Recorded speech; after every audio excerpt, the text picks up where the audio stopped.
I arrived at the Christmas dinner with a cast on my foot and a voice recorder in my pocket. Everyone stared at me in dismay when I told them that my daughter-in-law had purposefully shoved me. My son laughed in my face and said I deserved that lesson. What they did not know was that I had spent 2 months preparing my revenge, and that night, every single one of them would receive exactly what they deserved. But before I continue, make sure you are already subscribed to the channel and write in the comments, where are you watching this video from? We love to know how far our stories are reaching. My name is Sophia Reynolds. I am 68 years old, and I learned the hardest way possible that trust is earned, not given away for free, just because someone was born from your womb. It all started 3 years ago when my husband, Richard, passed away from a sudden, fatal heart attack. It was 35 years of marriage, 3 decades building a life together, a bakery business that grew into a small chain with 4 locations in New York City. Richard was the love of my life, my partner in everything. When he left, I felt as if half of me had been ripped away. My only son, Jeffrey, showed up at the wake with his wife, Melanie, and he hugged me too tight, for too long. At the time, I thought it was comfort. Today, I know it was calculation. They lived in a rented apartment in a neighborhood far from me, and they would come to visit maybe once a month. But after the burial, they started showing up every week. Jeffrey insisted that I could not stay alone in the big house in Brooklyn. He said he was worried about my mental health, about my safety. Melanie agreed with everything, always with that sweet smile that I had not yet learned to read as fake. I resisted at first, but the loneliness weighed heavily. The house that was once full of life with Richard now echoed empty. So I gave in. That is how, 4 months after becoming a widow, Jeffrey and Melanie moved into my house. They brought their things little by little, occupying the guest room, then using the garage for her car, and eventually spreading belongings to every corner of the house, as if it had always been theirs. At first, I confess it was comforting. To have someone in the house, to hear voices, to feel movement. Jeffrey cooked for me on weekends. Melanie accompanied me to the farmer's market. It seemed like I had recovered part of the family I lost with Richard's death. I was a fool. The inheritance Richard left was considerable. Besides the house, which was worth over $2 million, there were the 4 well-functioning bakeries, generating monthly profits and robust savings he had built over the years. In total, the assets were around $4 million. Jeffrey was my only heir, but as long as I was alive, everything was mine. The first request for money came 6 months after they moved in.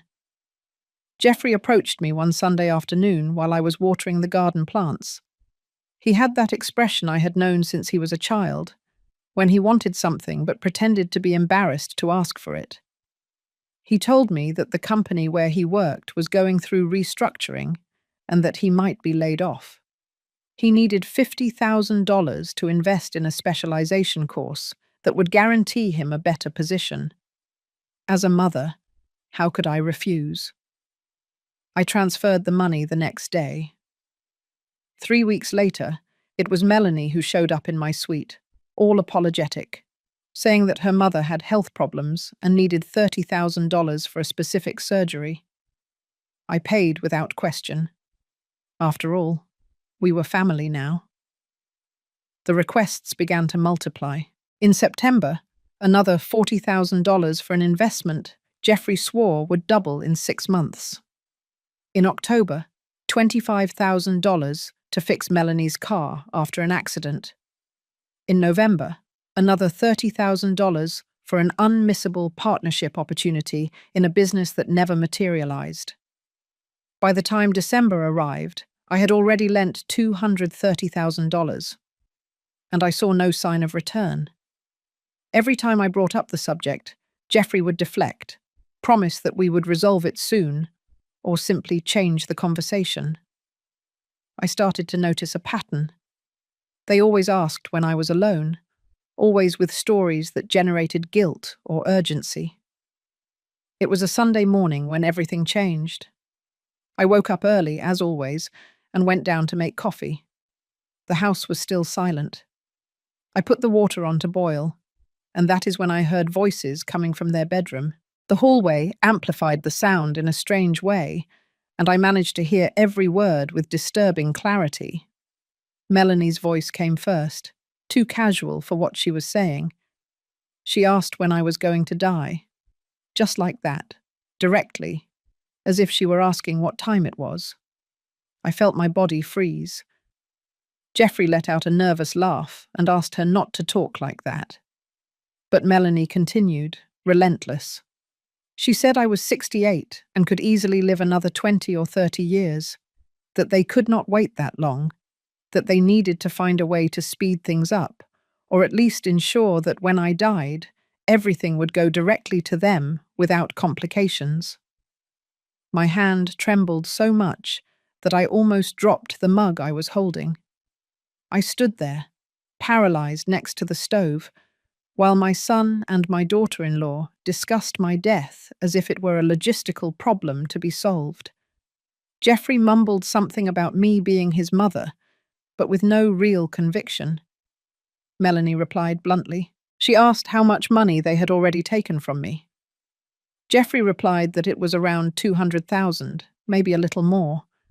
And Melanie said they could still get another 150,000 before I suspected anything. After that, she started talking about the will, about the power of attorney, about the possibility of having me sign papers that would guarantee their control over my finances before I became senile. She used that word, senile, as if it were inevitable, as if it were only a matter of time. I went upstairs back to my room with shaky legs. I locked the door for the first time since they had moved in.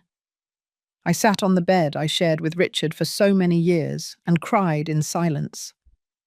I did not cry from physical pain, but from the pain of realizing that my only son saw me as a financial obstacle, that the woman he chose to marry was even worse, cold and calculating to the point of planning my death with the naturalness of someone planning a vacation. That Sunday morning was the day Sophia Reynolds died. The naive woman who believed in family above all else, who blindly trusted her son, who saw goodness where there was only greed. She died there, on that empty bed, and in her place, another Sophia was born, one who knew how to defend herself, one who would not allow anyone else to treat me like an idiot, and that new Sophia was about to show Jeffrey and Melanie that they had chosen the wrong victim. I spent the following days observing. I did not confront them. I did not let on that I knew anything. I remained the same old Sophia in front of them. The loving mother, the attentive mother-in-law, the lonely widow who depended on both of their company. But inside I was piecing together a puzzle. I started paying attention to details that had gone unnoticed before. The way Melanie always appeared in the living room when the mailman brought correspondence from the bank. How Jeffrey would look away when I mentioned the bakeries. The whispers that abruptly stopped when I entered a room. Everything began to make sense, a sinister and painful sense. I decided I needed to understand the extent of the problem. I scheduled a meeting with Robert Morris, the accountant who had managed the bakery's finances since Richard's time. I made up some excuse about an end-of-year review and went alone to his office downtown. Robert was a serious man, about 60 years old, who always handled our business with discretion and efficiency. When I asked him to review all financial movements of the last year, both personal and corporate, he frowned but did not question. What I discovered in the next 3 hours made me want to vomit. In addition to the $230,000 that I had consciously loaned, there were regular withdrawals from the bakery's account that I had not authorized. Small amounts, 2,000 here, 3,000 there, always on Thursdays when I had my yoga class, and Jeffrey was in charge of signing some company documents. Robert pointed to the computer screen with a grave expression. He explained that in total, over the last 10 months, $68,000 had been diverted from the business accounts, always with my digital signature, which Jeffrey had access to as the authorized agent I had naively appointed to help me after Richard's death. I felt my blood boil.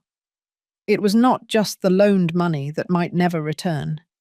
It was pure and simple theft, a systematic diversion of amounts that they thought I would not notice because I trusted them to help manage the businesses. I asked Robert to do two things immediately: cancel any and all power of attorney Jeffrey had over my accounts and businesses, and prepare a detailed report of all suspicious transactions. He suggested I consider filing a police report, but I asked him to wait. I did not know exactly how I was going to deal with it yet, but I wanted to have all the information first.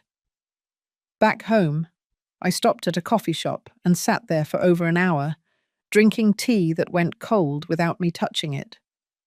My head was spinning with plans, with rage, with sadness. $298,000.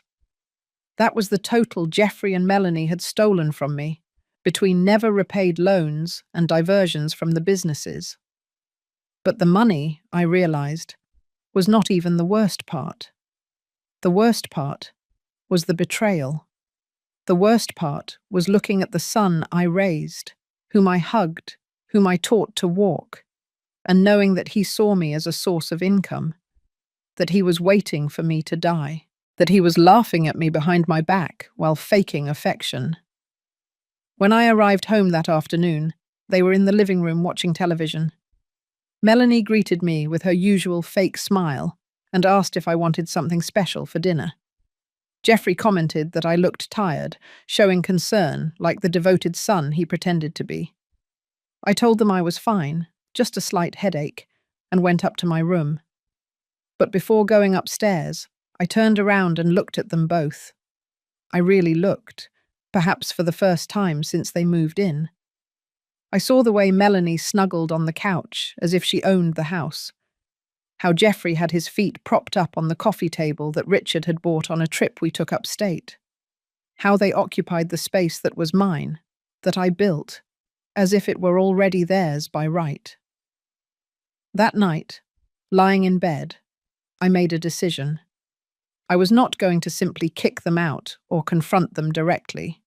That would be too easy, too fast. They had spent months manipulating me, stealing from me, planning my end. They deserved something more elaborate. They deserved a taste of their own medicine. I started my investigation the next day. While Jeffrey was at work and Melanie was out meeting friends, I ransacked their bedroom. I know it was an invasion of privacy, but at that point, I did not care about such moral subtleties. I found interesting things. A folder with copies of my old will, where I left everything to Jeffrey. Notes about the estimated value of the house and the bakeries. Screenshots of conversations in a group chat called Plan S, where Melanie discussed with friends the best ways to obtain a power of attorney from elderly people. A friend of hers had recommended a lawyer specialized in that, but what shocked me the most was a notebook Melanie kept hidden in the lingerie drawer. It was a diary where she noted strategies to manipulate me.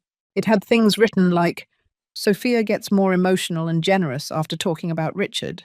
Use that."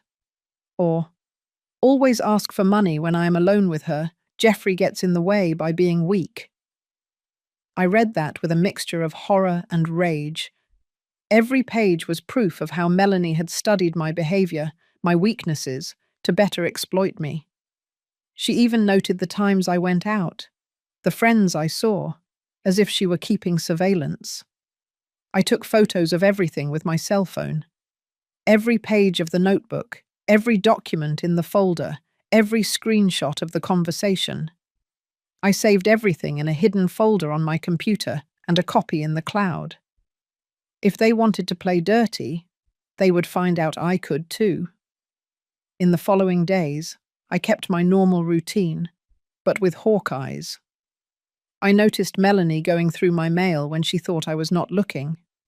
I saw Jeffrey making whispered calls on the balcony. I saw the two of them exchanging meaningful glances whenever I mentioned anything about my health.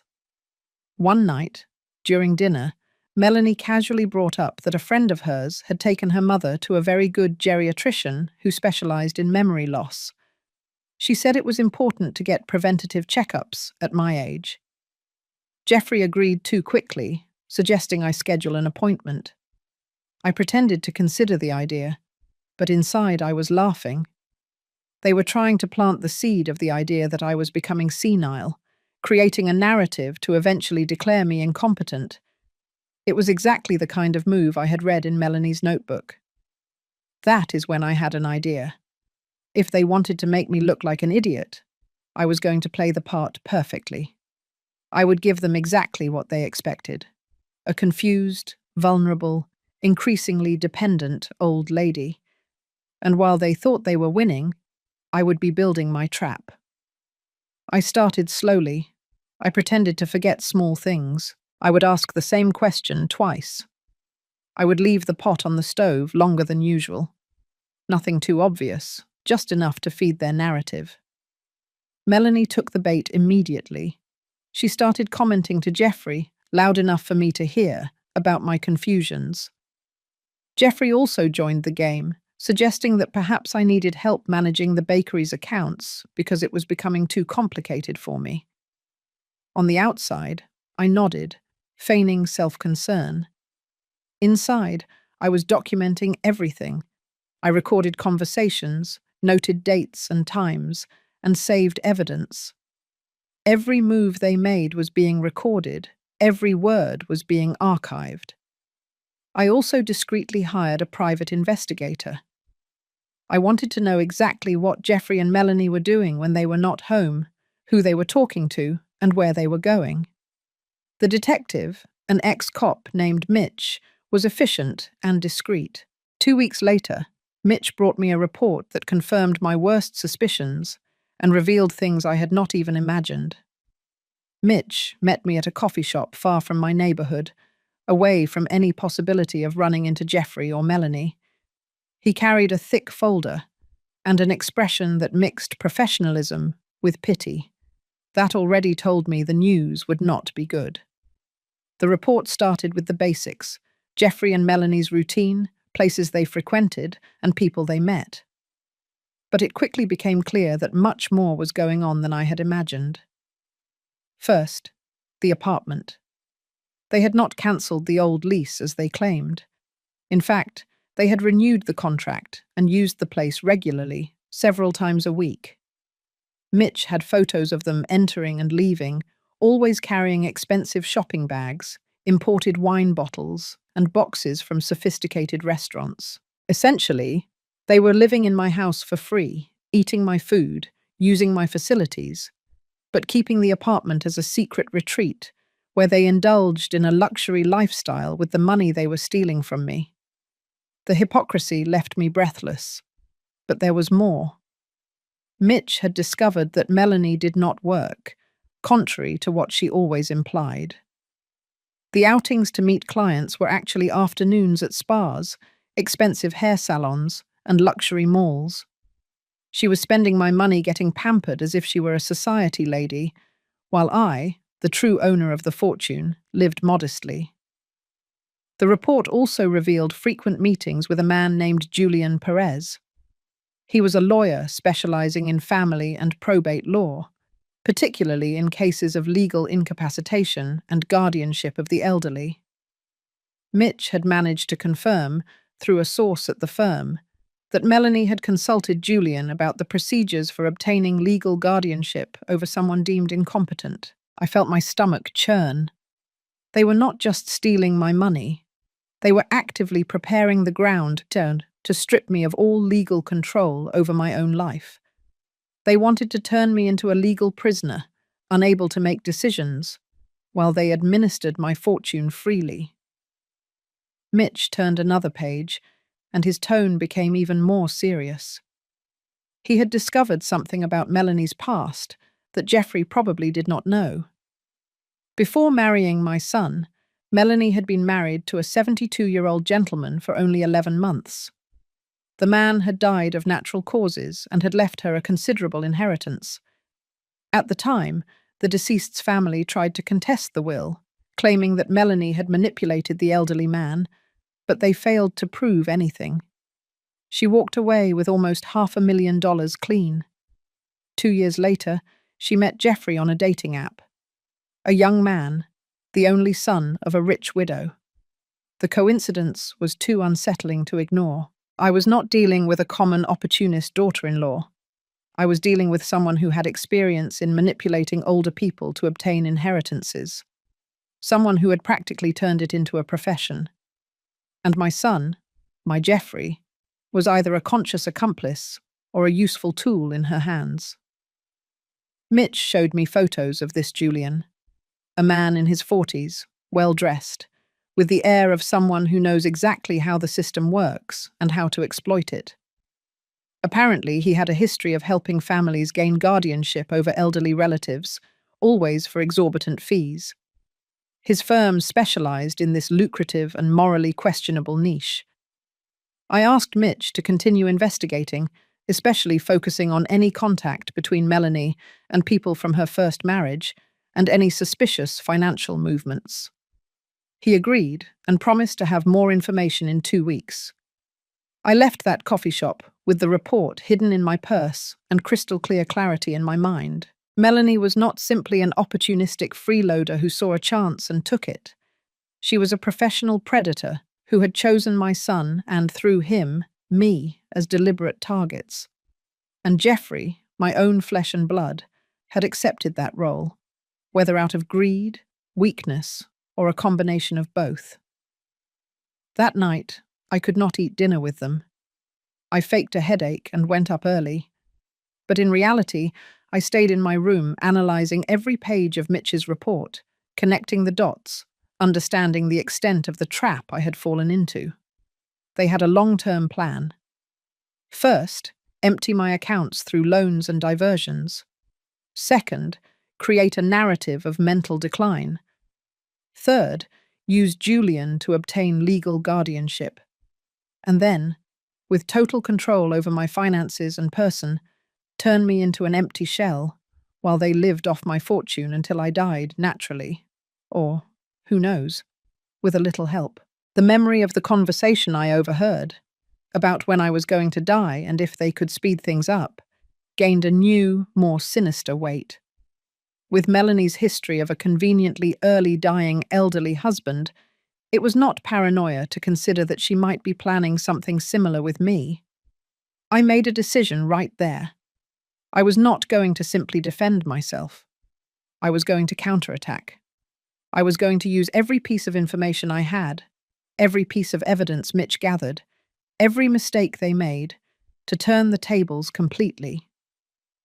When I was done with them, Jeffrey and Melanie would understand the true meaning of messing with the wrong person. I started with the obvious, changing my will. I scheduled a meeting with my trusted lawyer, Dr. Arnold Turner, who had handled the bakery's legal matters for years. I went to his office on a day Jeffrey was traveling for work, and Melanie had supposedly gone to visit her mother, Dr. Arnold received me with his usual care, offering coffee and asking about my health.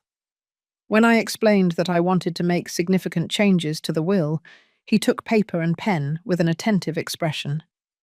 First, I removed Jeffrey as the universal heir. In his place, I divided my assets so that the bakeries and half the money would go to a charity foundation that helps underprivileged children. The house and the other half of the money would go to my nephew Ryan, my deceased sister's son, a serious and hard-working young man who always kept in touch with me without financial interest. Jeffrey would inherit only a symbolic amount of $100,000, enough so he could not contest the will claiming he was forgotten, but small enough to make my dissatisfaction clear. And I left an explanatory letter, sealed, to be opened only after my death, detailing the reasons for my decision. Dr. Arnold asked a few questions, making sure I was lucid and certain of the decision. I superficially explained that there had been trust issues without going into detail. He was professional enough not to insist, only ensuring that everything would be done according to the law and kept in absolute secrecy. I also took the opportunity to draw up a healthcare power of attorney, naming my best friend, Sarah, as the person responsible for making medical decisions for me if I became incapacitated. Any attempt by Melanie and Jeffrey to institutionalize me or medicate me against my will would now run into this legal barrier. I left the office feeling a weight lift off my shoulders. It was only the first step, but an important one. Now, even if the worst happened to me, they would not get what they wanted. All the planning, all the manipulation would be in vain. But I did not intend for the worst to happen. I intended to be alive and well to see their faces when they discovered they had lost everything. November arrived with that suffocating heat typical of Los Angeles. It had been almost 4 months since I discovered the truth about Jeffrey and Melanie, and I had used every day of that time to build my case against them. Mitch continued to bring me information. We discovered that Melanie was meeting regularly with Julian, the lawyer, always at the secret apartment they maintained. We even managed to get photos of them entering the building together and audio recordings that proved they were preparing documentation to request my incapacitation. In one of those recordings, I heard Julian explaining to Melanie that they needed medical evaluations to prove my mental decline. He suggested they manage to take me to a specific doctor, someone who worked with him and was willing to diagnose cognitive problems for an extra payment. It was blatant corruption, a well-orchestrated scheme to defraud the legal system. Melanie asked how long it would take. Julian replied that with the correct documents, including witness statements about my erratic behavior, they could have the guardianship approved in 2 or 3 months. From there, they would have total control over my finances and personal decisions. The coldness with which they discussed this, as if it were any ordinary business deal, sent shivers down my spine. But it also gave me clarity. I was not facing people with an ounce of conscience or remorse. I was facing criminals, pure and simple. I decided it was time to start closing the net. But I needed to do it strategically, without showing all my cards at once. I started with small tests. One Thursday, during dinner, I casually commented that I was thinking of selling one of the bakeries, the one that made the least profit, I said, to simplify my life. Jeffrey almost choked on his food. Melanie became visibly tense. They spent the entire meal trying to convince me it was a terrible idea, that I was confused, that the bakeries were my legacy and I would regret it. Their concern had nothing to do with me, of course. They were terrified of the idea that I would sell assets before they could gain control over them. I let the subject die down naturally, saying I would think about it more. But I observed how agitated they were in the following days. Melanie made urgent calls, probably to Julian. Jeffrey started questioning me more about my finances, disguised as a concerned son. 2 weeks later, I dropped another bombshell. I said I had scheduled a consultation with a lawyer to discuss updating my will. Their reaction was even more intense. They immediately asked which lawyer, why I thought it was necessary, and if anything was worrying me. I lied, saying it was just a routine review that Dr. Arnold had suggested. They insisted on going with me, to support me. I politely refused, saying I needed to do it alone, that it was important for me to maintain some independence in my decisions. That night, after I pretended to go to sleep, I sat in the dark corner of the hallway and listened to their argument in their room. They were panicking. Melanie was saying they needed to speed up the incapacitation process, that I was starting to do things that could compromise the plan. Jeffrey agreed, but seemed indecisive, worried if they would get enough evidence. Melanie then suggested something that chilled me to the bone. She said they might need to create some evidence, make me seem more confused than I really was. Jeffrey asked how. She replied that there were ways. Medications mixed in my food could cause temporary mental confusion. Small accidents could create the impression that I was losing physical and mental abilities. I listened to that and felt, for the first time, real fear. They were not just planning to rob me. They were willing to drug me, to hurt me, to deliberately destroy my health to achieve their goals. I went back to my room with shaky legs, and for the first time in months, I cried for real. I cried for the loss of the son I thought I had. I cried for my naivete in trusting them. But mainly I cried with rage, a deep, cold rage that settled in my chest and did not leave. The next day, I called Mitch and told him about the conversation. He became serious and said we needed to involve the police, that this had gone past the point of simple financial fraud to planning assault. But I asked him to wait. I had a better plan. If Melanie wanted to make me look confused, I would give her exactly that, but in a controlled, documented way that would eventually turn against her. I started playing the role of the old lady losing her mind, but in an exaggerated, almost theatrical way. I pretended to forget where I had put things, but then found them in obvious places in front of them. I would ask the same question twice in a row, but always about unimportant matters. I would leave lights on, doors open, empty pots on the stove. Nothing dangerous, but everything very visible. And most importantly, I documented everything. I installed hidden cameras in strategic points of the house, small, discrete ones that recorded everything in high definition and automatically saved to the cloud. Every movement they made, every conversation, every conspiratorial glance was being recorded. Melanie took the bait with veracity. She started inviting friends over, always when I was nearby doing something confusing.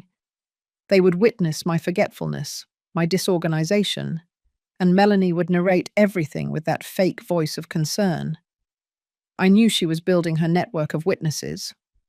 What she did not know was that my cameras captured the conversations after I left. They captured Melanie, telling her friends that I was worse than I looked, that I could no longer take care of myself, that they would soon need to take legal action.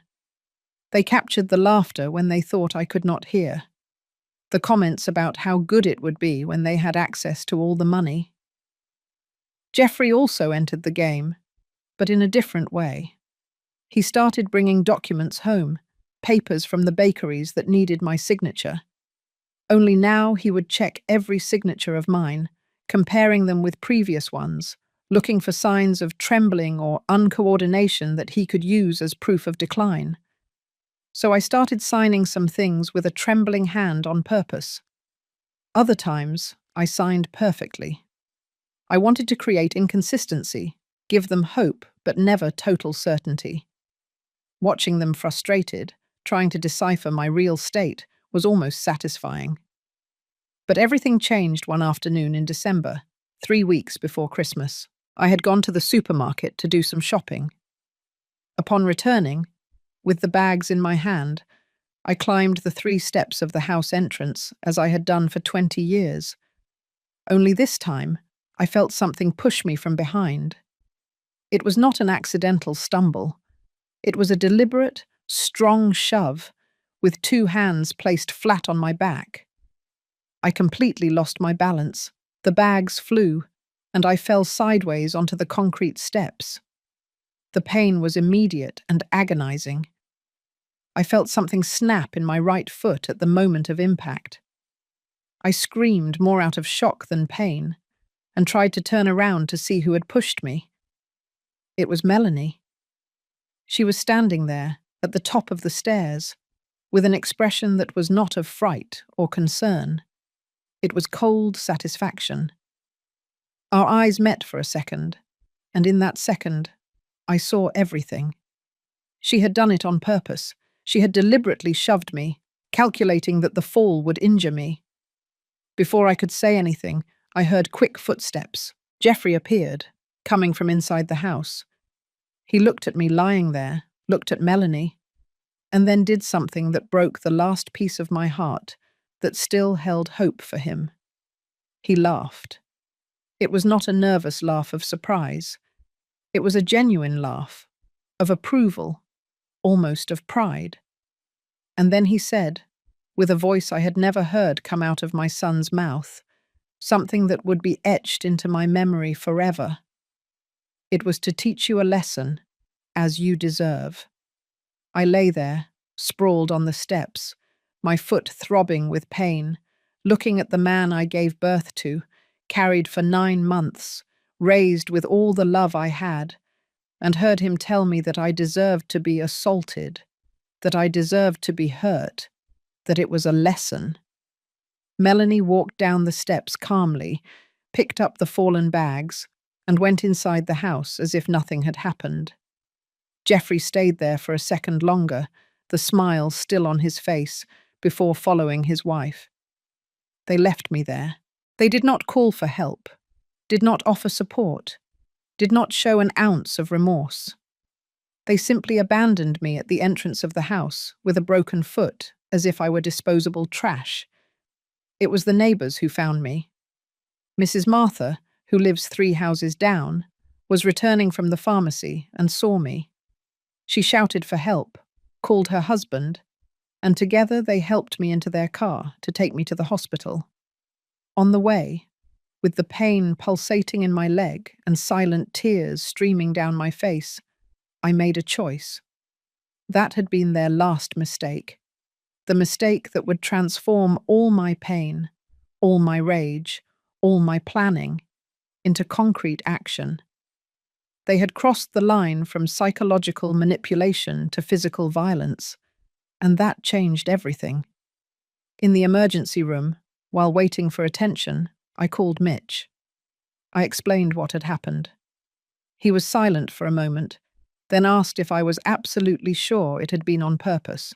I replied that I was sure, that Melanie had pushed me on purpose and Geoffrey had approved it, saying it was a lesson I deserved. Mitch then said something that surprised me. He asked if there were cameras at the entrance of the house, and that is when I remembered.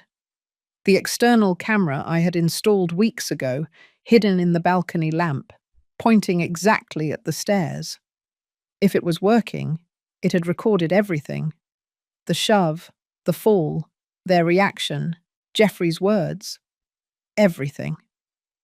I asked Mitch to go to my house, with some excuse, and discreetly check if the camera had captured the incident. He said he would go immediately. 2 hours later, sitting in a wheelchair with my right foot in a cast up to the knee, I received a message from Mitch. Just 2 words and an emoji. We got it. The camera had worked perfectly. It had recorded Melanie looking around before shoving me, checking for witnesses. It had recorded the shove itself, deliberate and forceful. It had recorded my fall and my scream. And most importantly, it had recorded Geoffrey laughing and saying those monstrous words. It was irrefutable proof of intentional physical assault, and I intended to use every second of that recording to completely destroy their plans. The doctors said my foot was fractured in 2 places. I would need surgery to insert pins, followed by months of physical therapy. I stayed hospitalized that night for the surgery the next morning. Geoffrey and Melanie appeared at the hospital 2 hours later. Melanie brought flowers and an expression of concern that would have won an Oscar if she were an actress. Geoffrey held my hand and talked about how worried he was, how they had despaired when the neighbours told them about my fall. My fall. As if I had stumbled alone. I let them perform. I let Melanie stroke my hair and say she would take care of me during recovery. I let Geoffrey promise that he would not leave my side. And inside, I planned every detail of what would come next. Because in 2 days, it would be Christmas. And that would be a Christmas dinner none of us would ever forget. The surgery on my foot was successful, but painful. They placed 2 titanium pins and told me I would need to wear the cast for at least 6 weeks, followed by intense physical therapy. I was discharged on the afternoon of December 23rd, Christmas Eve. Melanie insisted on picking me up from the hospital, bringing a rented wheelchair and acting like the devoted daughter-in-law she never was. On the way home, she talked non-stop about how she had prepared my room, how she had bought special pillows to elevate my leg, how she would take care of every detail of my recovery. I barely nodded, letting the medication pain give me an excuse to stay silent. But I observed everything. The way she drove too fast around corners, causing my foot to hit the dashboard and hurt more. The glances she cast in the rearview mirror, not of concern, but of calculation. She was gauging my fragility, my dependence, seeing how far she could push me now that I was literally injured. When we arrived home, Jeffrey was waiting at the door. He helped me out of the car and into the wheelchair with careful gestures, but his eyes were empty. There was no love there, no genuine filial concern, just the performance of a role he had chosen to play. They settled me in the room, and Melanie brought soup. I did not eat. I said the hospital medication had taken away my appetite. The truth is, I did not trust anything that came from their hands. Not after the conversation I overheard about putting medication in my food. The soup could have been perfectly normal, but I was not going to take any chances. That night, alone in the room with the door locked, I called Mitch. He told me he had compiled all the camera recordings from the last 2 months. We had hours of material showing suspicious conversations, meetings with Julian, discussions about their plans, and most importantly, the crystal-clear recording of the assault on the stairs. I told him about my plan for Christmas dinner. He was silent for a moment, then asked if I was sure. This was going to blow up my family in a way that had no turning back. I replied that my family had blown up the moment my son laughed at my pain and said I deserved to be hurt. What I was going to do on Christmas was just to make it official. Mitch agreed to help. He said he would coordinate with the police, that we would need officers present at the right moment. He also contacted Dr. Arnold, my lawyer, and Robert, the accountant. Everyone needed to be aware of what was coming. On the 24th, Christmas Eve, the house was strangely tense.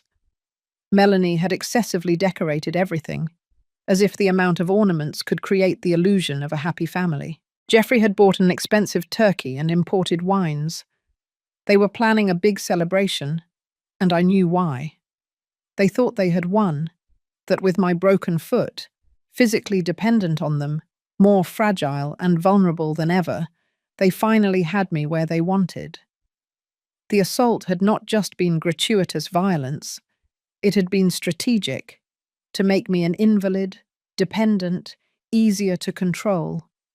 What they did not know was that they had only accelerated their own destruction. On Christmas morning, Melanie came into my room all cheerful. She said they had prepared a special lunch, that they had even invited some people. I asked her who. She listed the names, some friends of hers, the same ones who came to witness my supposed moments of confusion, and surprisingly, Julian, the lawyer. I felt a chill. They were going to use Christmas, with witnesses present, to create another episode of my supposed incompetence. They probably planned a scene where I looked confused or incapable, right in front of the lawyer who would prepare the incapacitation papers. I told Melanie that I felt well enough to participate in the lunch. She seemed overly satisfied with that. She helped me get dressed, chose an outfit for me, as if I were a child, and wheeled me into the living room. The table was set excessively. Lots of food, lots of decorations, lots of everything. Melanie's friends were already there, all greeting me with that fake pity people show when they think you are losing your mind. Julian arrived shortly after, a man in an expensive suit and a professional smile. Jeffrey made the introductions. He introduced Julian as a lawyer friend who was helping with some legal family matters. Julian shook my hand with measured firmness and told me he had heard a lot about me. I bet you have. The lunch began with the nervousness typical of a forced celebration. Melanie served the food, Geoffrey opened the wine, and the friends chatted about trivialities. And I watched, waiting. It did not take long for them to start. Melanie, casually, mentioned that I had been confused that morning, trying to leave the room without the wheelchair. One of the friends commented on how difficult it must be for me to accept my limitations. Another agreed, saying that her grandmother had gone through the same phase of denial when she started losing capabilities. Julian listened to everything with professional attention, asking subtle questions about my routine, my memory, my ability to make decisions. It was an interrogation disguised as a casual conversation, and everyone at the table knew it, except apparently me. That is when I decided to start my own performance. I faked confusion about where I was, asking if it was already time for Easter lunch. Melanie exchanged meaningful glances with Julian. One of the friends sighed with pity. Geoffrey kindly corrected me, saying it was Christmas, not Easter. I feigned surprise, then embarrassment. I said my foot hurt and that the medication made me dizzy. Julian discreetly wrote something in a small notebook. I continued like this throughout the meal, moments of clarity interspersed with apparent confusion. Nothing too exaggerated, just enough to feed the narrative they wanted to build. And every second was being recorded by the cameras they did not know existed.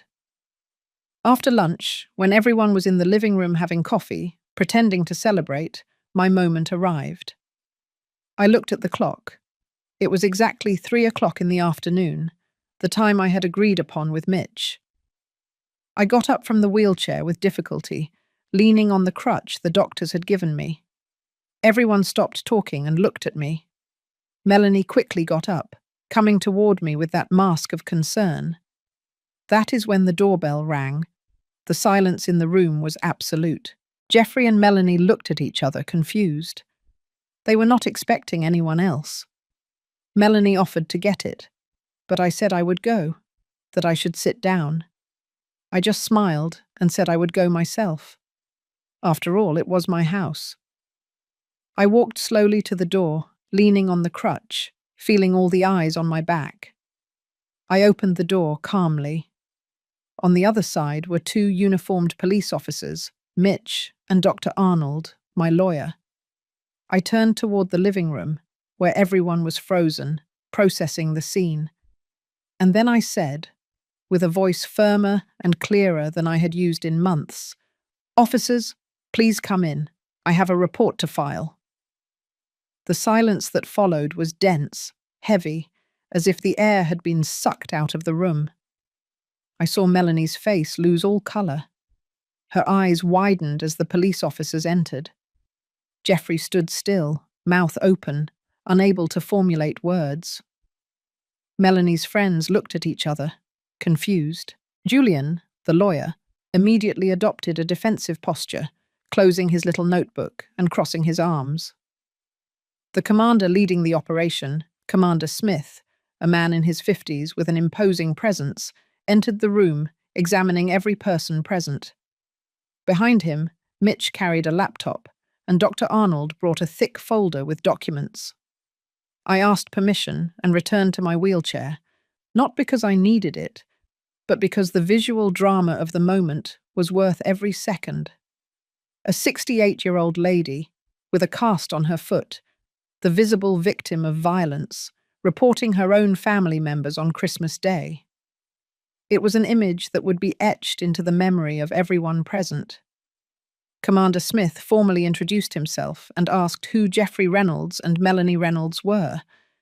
My son and daughter-in-law identified themselves with trembling voices. One of Melanie's friends nervously stood up, saying it might be better for them to leave, but the commander kindly asked everyone to remain seated. That is when I began to speak. My voice was firm, without hesitation, completely different from the confused woman I had been playing during lunch. I explained that in recent months I had been the victim of systematic financial diversion, totaling approximately $300,000. That my son and daughter-in-law had gained access to my accounts through a power of attorney I granted them, trusting them after my husband's death, that they had used that access to steal money from both my personal accounts and the businesses I managed. Jeffrey tried to interrupt, saying they were family loans, misunderstandings. The commander asked him to wait his turn to speak. I continued. I said that I had discovered through private investigation that they maintained a secret apartment paid for with my money, where they lived a luxury lifestyle while living in my house for free. That Melanie had a history of marrying an elderly man who conveniently died, leaving her as an heiress. That they had hired a lawyer specializing in incapacitation to have me declared mentally incompetent. Julian tried to protest, saying he did not know what I was talking about, that he was only providing legal consultation. Dr. Arnold opened the folder and took out copies of emails between Julian and Melanie, discussing exactly the procedures to have me institutionalized. The lawyer paled.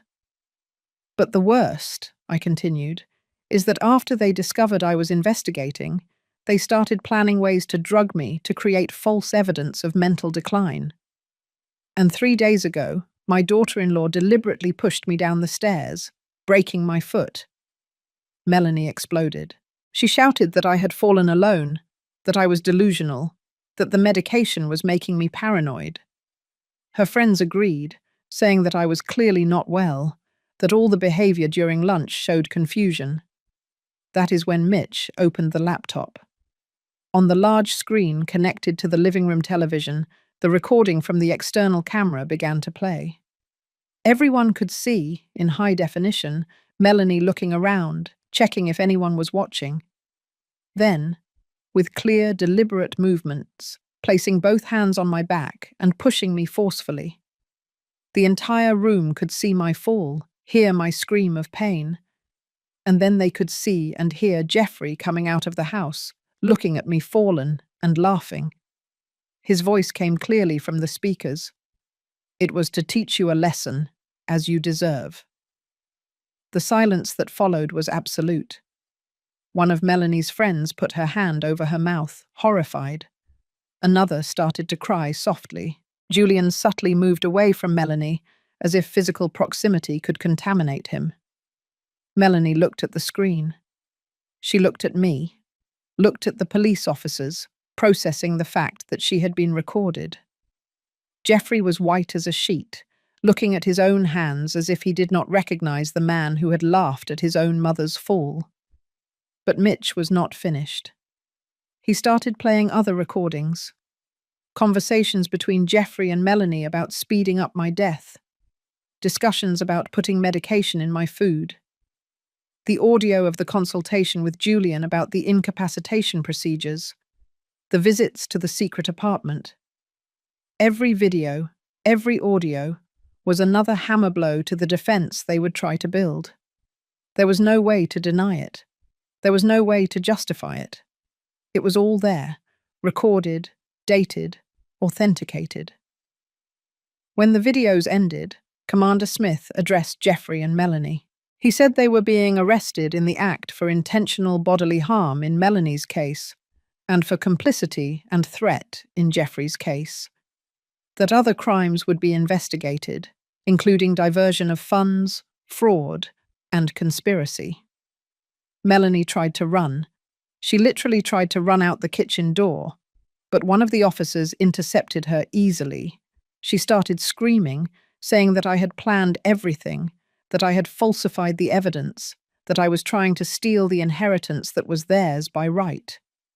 The irony of her words was not lost on anyone in the room. Jeffrey, on the other hand, collapsed. He sat on the floor, his back against the wall, and started to cry. They were not tears of remorse, I realized. They were tears of self-pity, from a man who had thrown everything away for greed and lost. The officers handcuffed them. Melanie kept screaming, struggling against the handcuffs, uttering threats and insults. Jeffrey just cried in silence, his face hidden in his hands.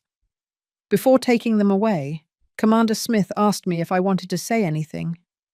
I looked at my son, that man I carried, raised, loved unconditionally for 28 years.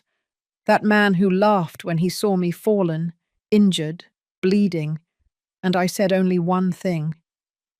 You are no longer my son, not from the moment you decided I was worth more dead than alive. Jeffrey looked at me, his eyes red from crying, and tried to speak.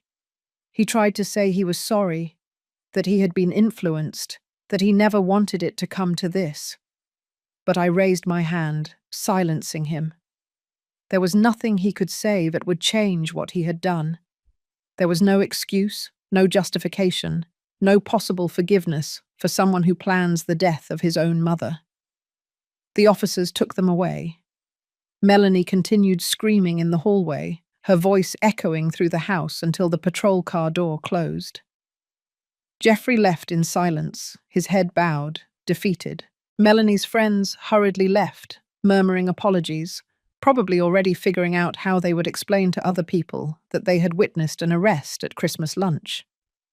Julian tried to leave discreetly, but Dr. Arnold intercepted him, saying that the Bar Association would be notified of his involvement in the fraud scheme.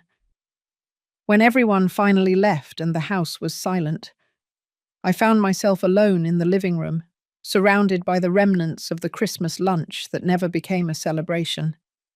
The cold turkey on the table, the half-finished wines, the dessert plates that no one touched. Mitch stayed with me. He sat beside me and asked if I was okay. I answered honestly I did not know. Part of me felt immense relief. The threat had been neutralized, my safety was guaranteed, justice would be done. But another part of me, the part that was still a mother despite everything, ached in a way no broken bone could compare to, because even knowing that Jeffrey did not love me, even having proof of his betrayal, it was still hard to accept that I had lost my son. Not to death, but to something much worse, the greed that transformed him into a cruel stranger. Dr. Arnold returned an hour later with papers for me to sign. Documents formalizing the criminal complaint, authorizations to proceed with the full investigation, and confirmation that the new will was safely stored and protected. I signed everything with a steady hand, without hesitation. That night, for the first time in months, I slept deeply. Not because I was happy, but because I was safe. The monster that lived in my own house had been removed. The threat to my life was over. Tomorrow, the legal process, the hearings, the testimonies would begin. It would be long. It would be painful. It would be public. But I was ready. Because Sophia Reynolds was no longer the naive, trusting widow she had been. She was a survivor. And survivors do not give up. The days that followed Christmas were a whirlwind of legal activity and media attention that I did not expect. The story of a mother being assaulted and robbed by her own son and daughter-in-law caught the attention of local newspapers, then larger news outlets. Reporters camped outside my house, asking for interviews, wanting details. Mitch advised me not to speak to the press until the legal process was further along. Dr. Arnold agreed, saying that any public statement could be used by Jeffrey and Melanie's defense. So I remained silent, which only increased public curiosity. What we discovered in the following weeks, as the police deepened the investigation, went far beyond what I imagined. Melanie did not just have one previous husband who conveniently died. She had two. The first, whose last name she used differently at the time for reasons unknown, had been a 65-year-old businessman who died of a heart attack just 6 months after the wedding. She inherited an apartment and about $200,000. The second husband, the one I already knew about, the 72-year-old gentleman, had left even more. In total, Melanie had inherited over $1 million from two elderly husbands who died in circumstances that, although officially natural, were statistically very convenient. The police reopened both cases for investigation. They exhumed bodies, reviewed medical reports, interviewed relatives, and began to find patterns. In both cases, the men had been healthy until they met Melanie. After the marriage, they rapidly developed heart problems, uncontrolled high blood pressure, and episodes of confusion that resulted in falls and accidents. A toxicologist was called to review the old forensic reports. He pointed out that the symptoms were consistent with gradual poisoning by certain medications that, in small regular doses, would cause exactly the problems Melanie's husbands developed. They were substances difficult to detect in routine autopsies, especially when doctors already expected to find heart problems due to age. When they told me this, a chill ran down my spine, because I realized how close I had been to being the third victim. If I had not discovered the plan in time, if I had not stopped eating the food Melanie prepared, perhaps my obituary would now be in the newspapers as a natural death from health complications. Jeffrey was also being investigated more thoroughly. They discovered that he had gambling debts that he hid from me. Almost $100,000 owed to loan sharks, contracted even before meeting Melanie. When Melanie entered his life with inheritance money, she must have seemed like the perfect solution. And when her money ran out, I became the next target. The district attorney built a strong case. Charges of aggravated assault for Melanie, fraud for both, conspiracy, and for Julian, the lawyer, participation in a fraud scheme. The sentences, if convicted, could reach 15 years for Melanie and 10 for Jeffrey. The preliminary hearing was scheduled for February. Dr. Arnold prepared me extensively. He said I would be called to testify, that the defense would try to discredit me, painting me as a vengeful and controlling mother who fabricated accusations because she could not accept that her son had grown up and started his own family. When the day arrived, I was nervous but prepared. The courthouse was packed. Part of Melanie's family, who believed in her innocence, occupied half the seats. The other half was filled with onlookers and journalists. I entered leaning on crutches, my foot still in a cast, serving as a visual reminder of the violence I suffered. Jeffrey and Melanie were already there, seated with their lawyers. Jeffrey looked at me when I entered, and for the first time, I saw something close to real shame in his eyes. Melanie, on the other hand, stared at me with pure hatred. There were no more masks, no more the sweet, attentive daughter-in-law. It was just naked, raw rage. The judge, Dr. Henry Collins, a man in his 60s with a reputation for severity, opened the session. He asked the prosecution to present the case. Dr. Patricia Mendez, the appointed prosecutor, was a competent woman in her 40s who had experience in crimes against the elderly. She presented the case meticulously. She showed the financial evidence, the diversions, the never-repaid loans, the secret apartment. She presented the audio recordings of the conversations about accelerating my death, about drugging me, about obtaining fraudulent guardianship. And finally, she played the video of the assault on the stairs. The entire room watched in silence as the recording showed Melanie shoving me and Jeffrey, laughing, saying it was a lesson I deserved. I saw some people in the audience shaking their heads in disapproval. An older woman, whom I later discovered was Melanie's aunt, started crying softly. When it was my turn to testify, I walked to the stand with difficulty. The judge offered for me to remain seated throughout the testimony, given my physical condition. I accepted gratefully. Dr. Patricia asked me direct questions. When did I discover the diversions? How did I feel hearing my son and daughter-in-law planning my death? What happened on the stairs on December 22nd? I answered everything calmly, without dramatization, just recounting the facts. I explained that I had trusted them completely, that I had given my son power of attorney after my husband's death, because I believed he would help me, that I never imagined that trust would be used to systematically rob me.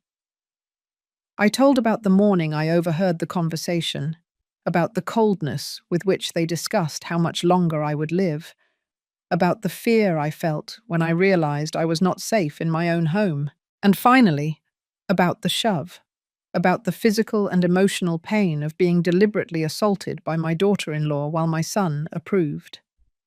When I finished, tears were streaming down my face. They were not planned. They were not a performance. It was real pain, real grief for the family I thought I had, and discovered was an illusion. Melanie's lawyer, Dr. Charles Foster, an aggressive man known for intimidation tactics, began the cross-examination. He tried to paint me as controlling, asking if I had difficulty accepting that Jeffrey was an adult and had a right to his own life. If it was possible that my interpretation of the conversations I overheard was distorted by my emotional state after becoming a widow. I replied patiently that being in mourning did not make me deaf or incapable of understanding clear English. That hearing someone say, "When is the old lady going to die and we cannot wait 30 years?" left no room for interpretation. He then suggested that perhaps I had fallen alone on the stairs, and in my confused state, documented by the witnesses at lunch, I had fabricated a false narrative of assault, that the video only showed Melanie near me, not necessarily pushing me. Dr. Patricia immediately objected, asking for the video to be played again, frame by frame, and there, for everyone to see, it was clear. Melanie's hands extended on my back, pushing with enough force to move my entire body forward. There was no ambiguity, no alternative interpretation. It was clear and deliberate assault. Jeffrey's lawyer, a younger man named Dr. Robert Acosta, tried a different approach.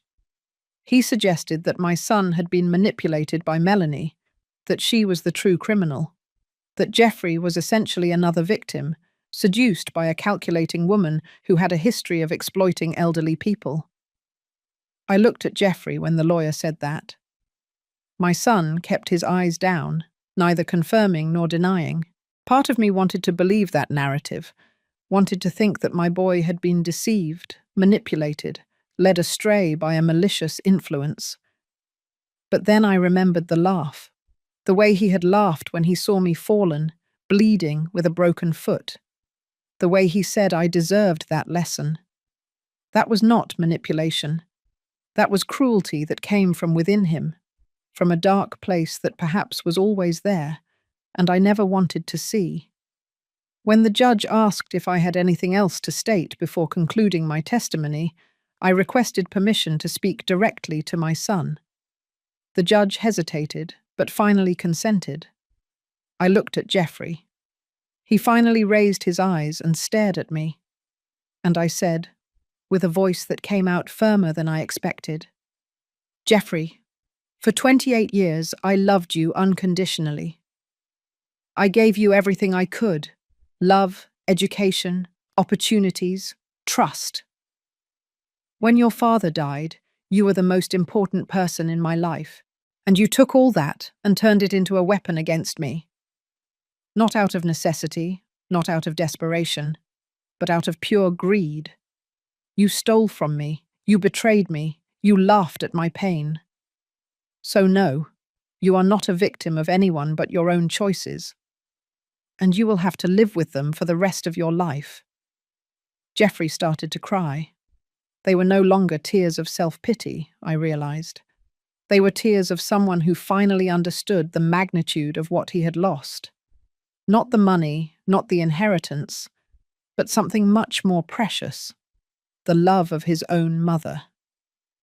The judge ended my participation and called other witnesses. Robert, my accountant, confirmed the financial diversions with detailed documentation. Mitch presented the full results of his investigation.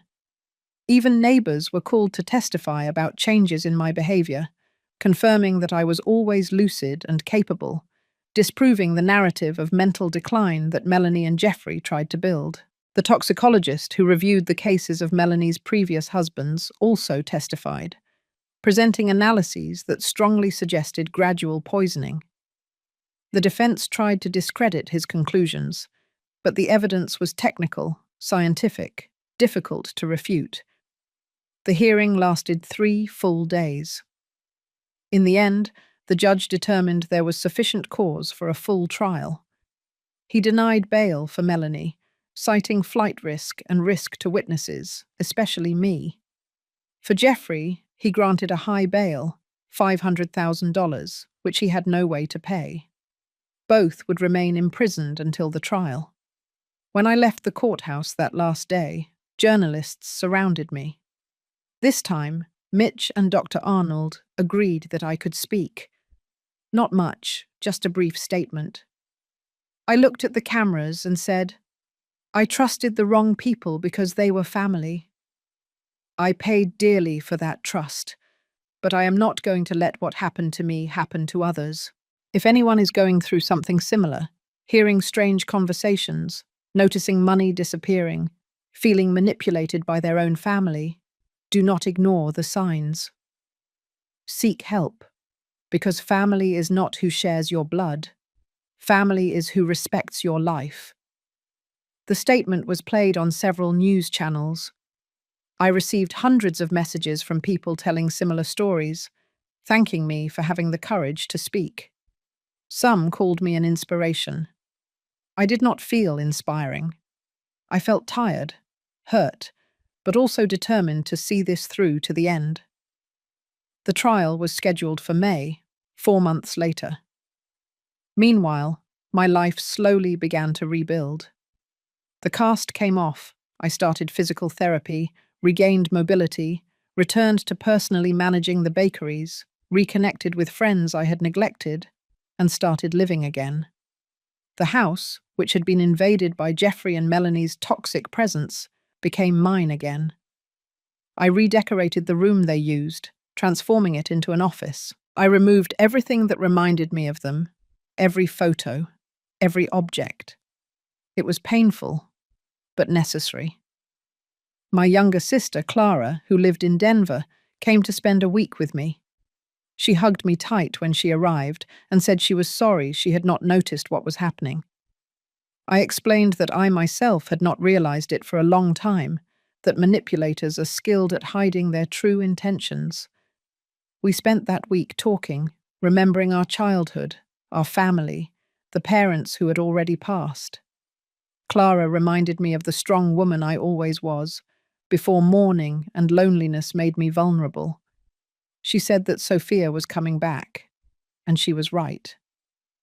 When May finally arrived, I was ready to face Jeffrey and Melanie in court, ready to tell my complete story, ready to see justice served. The trial would be long, maybe weeks, but I would not run away. I would not give up, because this was not just about me.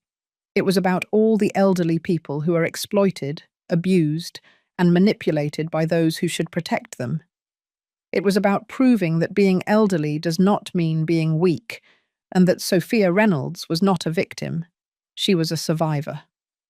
The trial began on a rainy Monday in May. The courthouse was even more packed than at the preliminary hearing. The case had gained national notoriety, becoming an example of how families can become dangerous when money is involved. Melanie entered the room with a completely different look. Hair tied back, no makeup, simple clothes. It was clearly a defense strategy to make her look less threatening, more vulnerable. But her eyes, when they met mine, still burned with that icy hatred. Jeffrey was thinner, paler, with deep, dark circles under his eyes. The months in prison had taken their toll. He did not look at me when he entered, keeping his eyes fixed on the floor. I do not know if it was shame or cowardice, perhaps both. Dr. Patricia, the prosecutor, opened with a devastating summary of the case. She presented the complete timeline from my husband's death through the financial diversions, the recorded conversations, culminating in the physical assault. She painted a picture of systematic predators who had chosen a vulnerable widow as their target. When it was the defense's turn, Melanie's lawyer attempted a risky strategy. He admitted she had made mistakes, but argued that everything had been for love of Jeffrey, that she was a devoted wife trying to help her husband solve financial problems. that the shove had been an accident, a moment of frustration where she merely extended her hand, and I, unbalanced by age and medication, fell. The narrative would have been convincing if it were not for the video, Doctor. Patricia played it again, this time with analysis from a body language expert who pointed out every detail. Melanie checking for witnesses, positioning herself strategically behind me, the deliberate movement of her arms, the force applied. There was no ambiguity. It was premeditated assault. Jeffrey's lawyer, on the other hand, maintained the line that he was a victim of manipulation. He presented witnesses who spoke about what Jeffrey was like before meeting Melanie. A hard-working young man, a good son, with no criminal history. They suggested that Melanie, with experience manipulating older people, had seduced and corrupted a vulnerable young man with gambling debts. It was partially true. Jeffrey had debts before meeting Melanie, but that did not explain the laugh. It did not explain the cruel words. It did not explain the active complicity at every stage of the plan. He was not a puppet. He was a conscious accomplice. Over the course of 2 weeks, witness after witness was called. The toxicologist explained in technical detail how Melanie's previous husbands were likely poisoned. Relatives of those men testified about sudden behavioral changes after the marriages, about Melanie isolating the husbands from relatives, about convenient deaths that resulted in substantial inheritances. Robert presented financial documentation that left no doubt about the systematic diversions. Mitch described his investigation, the photos of the secret apartment, the meetings with Julian. Every piece of evidence was another brick in the wall surrounding Jeffrey and Melanie, eliminating any possibility of innocence. Julian, the corrupt lawyer, had cut a deal with the prosecution. In exchange for testifying against Melanie and Jeffrey, he would receive a reduced sentence. His testimony was devastating. He described in detail how Melanie specifically sought him out, asking for help to obtain fraudulent guardianship of a rich, senile mother-in-law. He recounted that Melanie had asked for referrals for doctors willing to provide false evaluations, for witnesses who could be bought.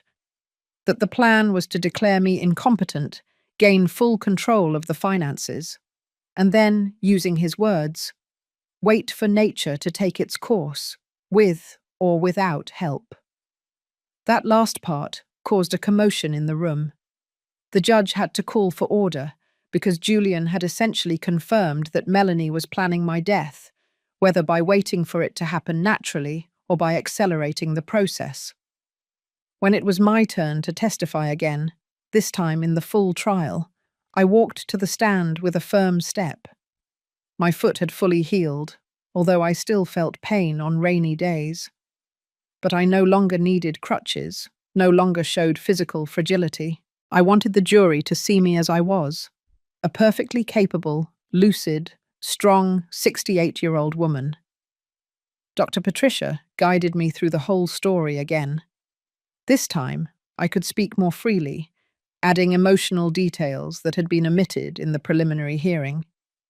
I talked about what it was like to hear my son and daughter-in-law discussing my death for the first time, how that broke something inside me that would never be fully repaired. I spoke about the fear of eating the food Melanie prepared, about sleeping with the door locked in my own house, about living in a constant state of alert, about how every smile from them, every word of affection, was like a stab because I knew it was false.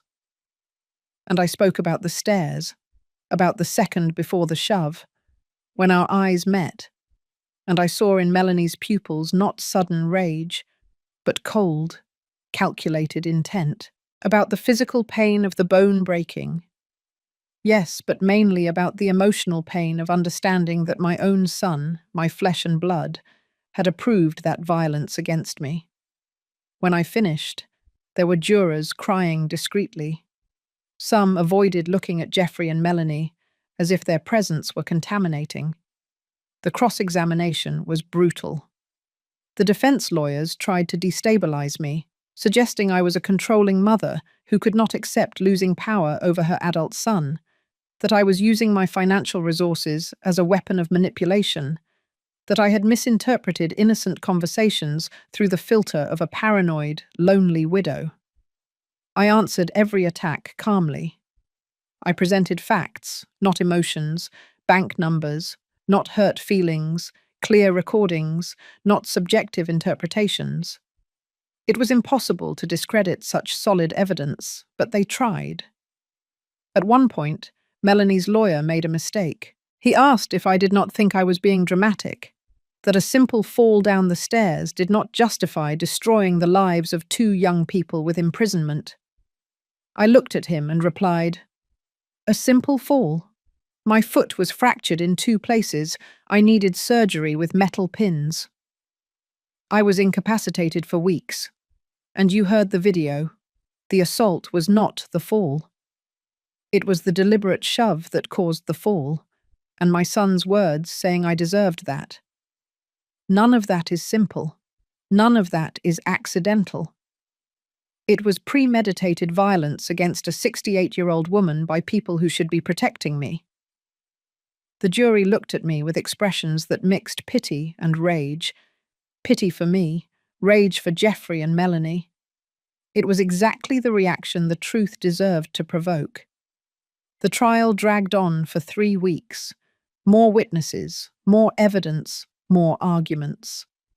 The defense brought psychologists trying to explain how good people could do bad things under financial pressure. The prosecution brought specialists in crimes against the elderly, showing patterns of behavior that Jeffrey and Melanie followed almost like a manual. Finally, the day of the closing arguments arrived. Dr. Patricia gave a powerful speech about how society fails to protect the elderly, about how family trust is often used as a weapon, about how justice needed to be done, not just for me, but to send a clear message that this type of crime would not be tolerated. The defense lawyers made their final efforts, asking for clemency, talking about youth and second chances, about how a long prison sentence would be disproportionate to the crime. But their voices sounded weak against the weight of the evidence. The jury retired for deliberation on a Friday afternoon. They said it could take days. I went home, emotionally exhausted, and waited. Clara had returned and stayed with me, keeping me company, distracting me with conversations about anything other than the trial. The verdict arrived on Monday morning. The court called me, saying the jury had reached a decision. My heart raced. 3 days was a relatively short time, which usually indicated that the decision had been clear, not controversial. I returned to the courthouse with Clara by my side. The room was tense, silent. Melanie stared straight ahead, her face an empty mask. Jeffrey nervously bit his lips, his hands trembling even in handcuffs. The judge entered and asked everyone to stand. The jury foreman, a woman in her 50s with a serious expression, stood with the verdict paper in her hands. Regarding the crime of aggravated assault, we find the defendant, Melanie Reynolds, guilty. I felt Clara squeeze my hand. Regarding the crime of fraud, we find the defendants, Melanie Reynolds and Jeffrey Reynolds, guilty. Regarding the crime of conspiracy, we find the defendants, Melanie Reynolds and Jeffrey Reynolds, guilty.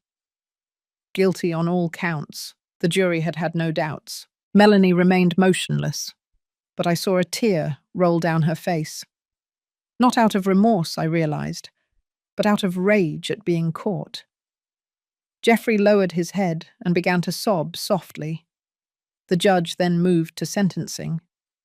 For Melanie, 12 years in state prison, with no possibility of parole before serving half the sentence. For Jeffrey, 8 years, with the possibility of parole after 1/3 served, given that he partially cooperated with the investigation and had no prior criminal record. 12 years, 8 years. They were heavy sentences, but fair.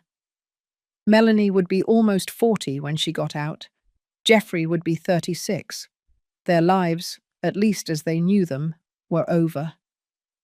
Part of me felt a pang of pain seeing my son being led away by the officers again. That maternal instinct that never completely dies, regardless of what the child does. But the greater part of me felt relief. Justice had been served. The nightmare was over. Outside the courthouse, I gave another brief interview. I thanked the judicial system for hearing me, for taking the case seriously, for understanding that crimes against the elderly are as serious as any other. I said I hoped my story would encourage others in the same situation not to be afraid to report, even when the abusers are family. Today, 1.5 years after that Christmas that changed everything, I am sitting on my balcony having breakfast.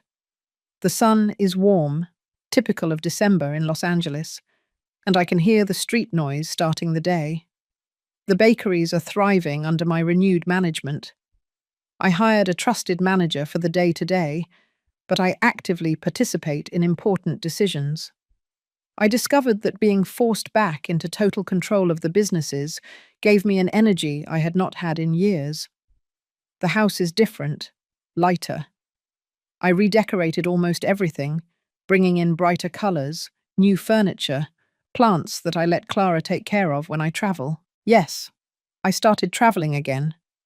I went to Miami earlier this year, something Richard and I always planned to do but never did. It was bittersweet to do it alone, but also liberating. I made new friends through a support group for people who suffered financial and emotional abuse from relatives. It is surprising and sad how many similar stories there are. Children who see their parents as living banks, daughters-in-law and sons-in-law who plan inheritances before death, grandchildren who manipulate vulnerable grandparents. I became a kind of mentor in the group, helping others recognize the signs to protect themselves legally and financially. The will I made remains valid. Ryan, my nephew, will be the main beneficiary when I pass, along with the Foundation for Underprivileged Children. Jeffrey will still receive the symbolic $100,000, not out of generosity, but so it is legally clear that he was not forgotten, just consciously excluded from the majority of the inheritance. I have not visited Jeffrey in prison. He wrote to me 3 times, long letters, asking for forgiveness, explaining how he got lost, how Melanie manipulated him, but acknowledging that he was still responsible for his own choices. I did not reply to the first 2. The third one I received last week, and it is still on the living room table, unopened. Part of me wants to read it, wants to know what he has to say after a year of reflecting on his actions. Another part of me sees no point. Words will not change what happened. They will not bring back the lost time, the broken trust, the pain I carry. Perhaps one day I will open the letter. Perhaps one day when he gets out of prison, we can have some kind of distant, civilized relationship. Not as mother and son, that died the moment he laughed at my fall, but perhaps as 2 people who share a history and are trying to move forward.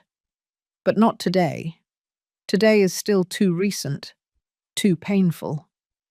Today I prefer to focus on what I built, on the friendships I cultivated, on the life I recovered.